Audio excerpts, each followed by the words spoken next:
Bom, boa tarde. É, Nosso grupo vai apresentar agora o trabalho intitulado como Dietas, do tema Dietas, um grupo formado pela Janaína, pela Maria Carolina, por mim, Matheus, e pela Niura. Bom, nós resolvemos abordar um pouco o assunto sobre a dieta do sódio, a dieta excessiva do sódio, né? Então, é um pouco importante falar sobre o sódio no sal refinado e nos alimentos industrializados, né? O sódio ele compõe 40% do cloreto de sódio, que é o sal refinado, que a gente utiliza muito, e também está muito presente nos alimentos industrializados, largamente consumidos hoje em dia, né? Bom, segundo a OMS, é recomendável um consumo máximo diário de 2 gramas de sódio ou 5 gramas de sal.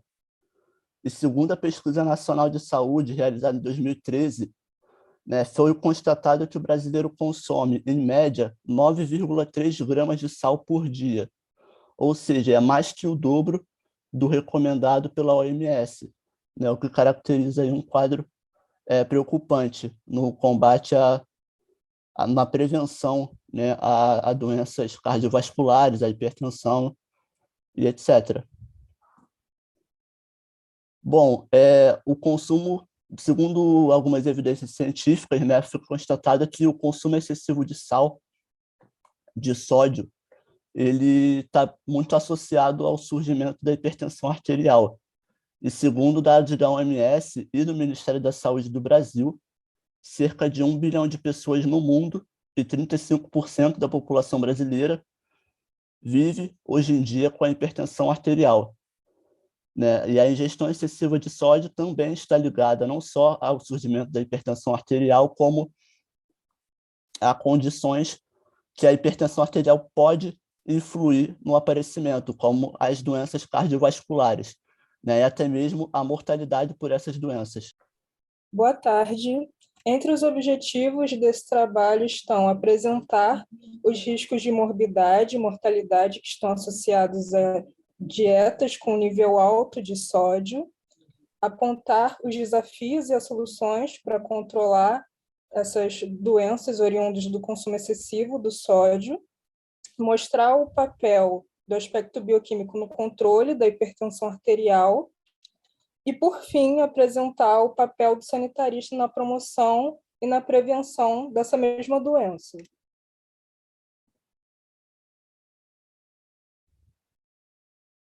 Boa tarde, professora Mônica. Boa tarde a todas e todos. Bom, o consumo de sódio e a pressão arterial. A presença do sódio, na verdade, ela é importante para o funcionamento do organismo, né? O sódio, ele não é um vilão para o organismo, porque ele exerce uma função muito importante, que é de regular a água, que o organismo retém ou elimina.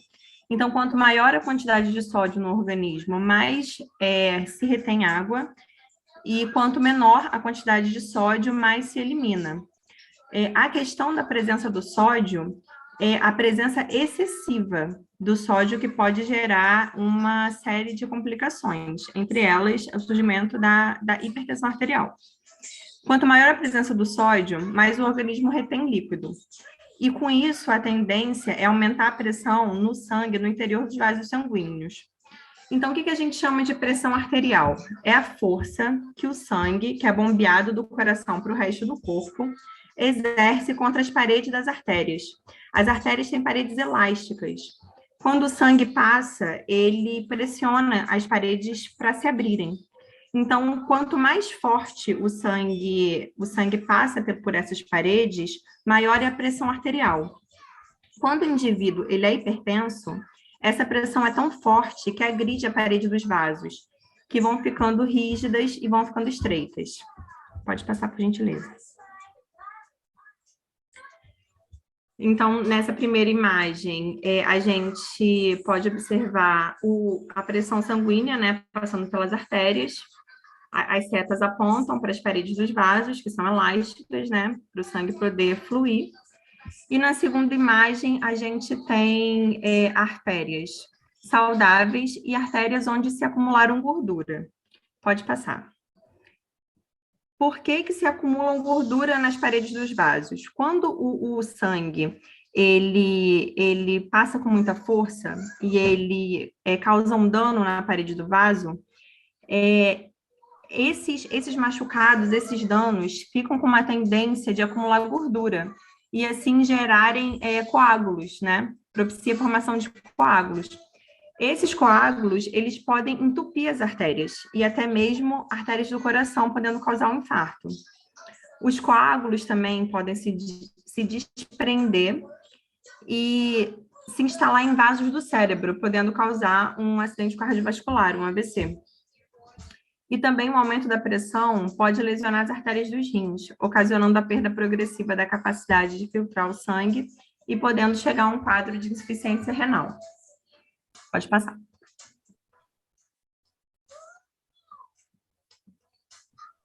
Pode passar o slide. Peraí, foi? Peraí. Foi. Então, o sal, o sódio, né, como o Matheus falou, o sódio contido no sal e contido em uma série de alimentos industrializados, ele aumenta a pressão arterial. E, por isso, a redução do sal é fundamental na dieta de pessoas que são hipertensas.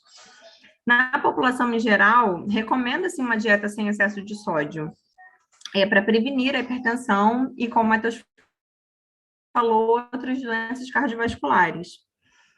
Pequenas reduções na pressão arterial, elas já têm grande impacto na redução da morbidade e da mortalidade cardiovascular.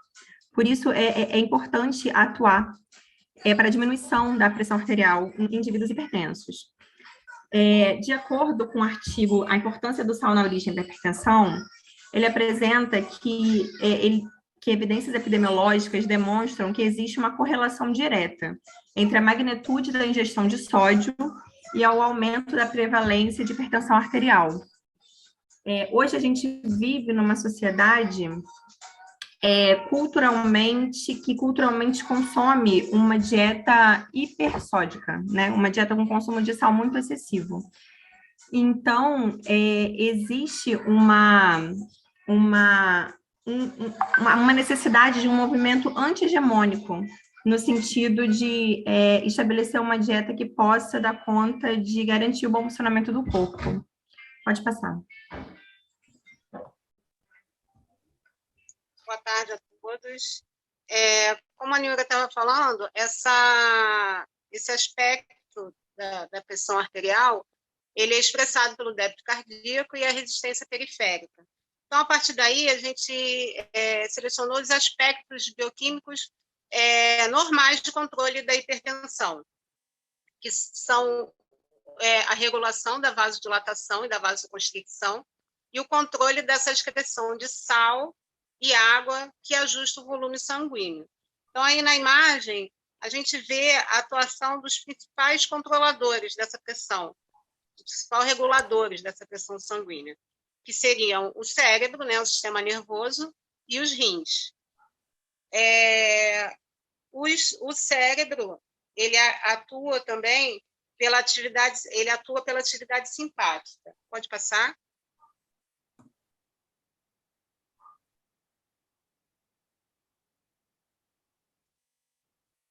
A atividade simpática seria, na ingestão aumentada de sódio, a incapacidade de aumentar essa sensibilidade barro-reflexa e reduzir a atividade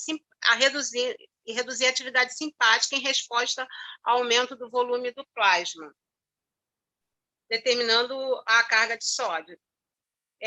Além da vasodisfunção, que é a potenciação desses efetores de vasoconstrictores locais, e a rigidez arterial, que são as mudanças estruturais progressivas na parede arterial das grandes artérias elásticas. Em consequência, o aumento dessa rigidez arterial. Acaba que esse sistema nervoso ele tem sensores capazes de detectar esse excesso de sal ingerido, que resulta nas alterações desses neurotransmissores entre os núcleos que controlam a pressão sanguínea. Então, acaba aumentando o trabalho do coração e a contração dos vasos. mesmo com os rins saudáveis, trabalhando para eliminar esse sal ingerido, esse excesso de sal, o sistema nervoso ele detecta essas alterações de níveis de sal. Então, essa ativação frequente pode resultar numa plasticidade neural, que assume um padrão e acaba levando a uma hipertensão crônica. Pode passar? A partir daí, a gente vê que tem vários tratamentos para hipertensão, né? O tratamento envolve, principalmente, mudança do estilo de vida, entre elas a redução da ingestão de sódio nas dietas e o tratamento medicamentoso. As drogas mais usadas são os diuréticos, para aumentar essa frequência da diurese, os beta-bloqueadores, os inibidores de enzima conversora de angiotensina, os bloqueadores de receptores de angiotensina 2, alfa-bloqueadores e bloqueadores do canal de cálcio. Pode passar. Segundo a OMS, a hipertensão arterial é o principal fator de risco para as doenças crônicas não transmissíveis. Então, foi partindo daí que foi a escolha do nosso tema, porque a hipertensão é considerada um grave problema de saúde pública no Brasil e no mundo, né? Então, é atribuição do sanitarista atuar na promoção, na prevenção e na promoção de saúde. Então, reduzindo os impactos do problema e os riscos de doenças cardiovasculares. Aí, na imagem ao lado, a gente vê as complicações da hipertensão. A gente pode ter lesões no cérebro, como o AVC, a demência vascular, lesão nos olhos, no coração, insuficiência cardíaca, nos vasos de aterosclerose, e além dos rins, né, uma insuficiência renal. Então, a partir daí, a gente precisa ter ações preventivas. São elas ações educativas para mudanças de hábitos alimentares, que melhora nessa qualidade de vida. Além de tudo, um diagnóstico precoce e o acompanhamento do tratamento e tratamento adequado. Outra curiosidade que eu queria destacar é que a dieta rica em sódio, numa tentativa dessa excreção desse sódio pela urina, a gente acaba eliminando o cálcio. Então, a gente pode, além de tudo, ter a questão da osteoporose e nos rins o cálculo renal, por conta dessa excreção do cálcio também. Outra curiosidade também é que a pele acaba armazenando esse sódio. Então, a gente vê que o sódio acaba aumentando a quantidade de água, então, onde a gente vê os edemas, né, a hipertonia. Pode passar? Então, a hipertensão e a qualidade de vida. Quais são os benefícios da gente ter uma dieta hipossódica, né? A redução desse sódio na alimentação. Seria a redução de 15% no caso de morte por AVC, menor incidência nas mortes por doenças cerebrovasculares, uma redução de 10% na incidência de mortes por doenças cardiovasculares, mais de 1 milhão de pessoas livres desse tratamento medicamentoso, né? E 4 anos a mais na expectativa de vida. A partir daí, a gente vê a necessidade de uma dieta hipossódica, né? Pode passar. Então, a gente decidiu, em grupo, trazer uma proposta de intervenção nesse controle e para facilitar essa adesão a essa dieta hipossódica. Então, a nossa proposta são grupos de educação e saúde, com esses pacientes hipertensos cadastrados, com auxílio do NASF, né, ou de equipes de saúde, dependendo do local, se não tiver NASF, com orientação de nutricionistas, análise dos rótulos, que a gente sabe que a grande parte desse sal está contido em alimentos processados, né, industrializados, e a utilização de temperos naturais no preparo dos alimentos, que, consequentemente, a gente acaba reduzindo o sal ingerido.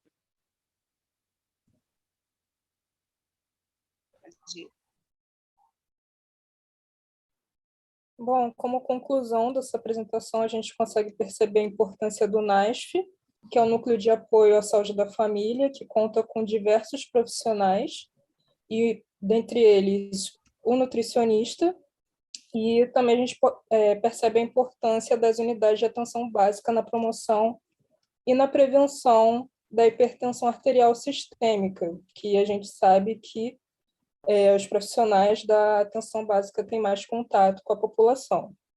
A gente também percebe que essa dieta excessiva em sódio, ela abre margem para discussões e recortes sobre o nível socioeconômico dos maiores consumidores industrializados do Brasil. Teve um texto que a gente usou como referência que faz o recorte da escolaridade, que mostra que pessoas com escolaridade mais baixa têm a tendência a ter a hipertensão arterial sistêmica. Então, é bastante importante fazer esse recorte. E, por fim, a gente mostra que a bioquímica é extremamente importante para auxiliar na melhor maneira de elaborar e aplicar ações de prevenção e de promoção contra as doenças cardiovasculares. Daí, essas são as nossas referências bibliográficas. E é isso. Muito obrigada.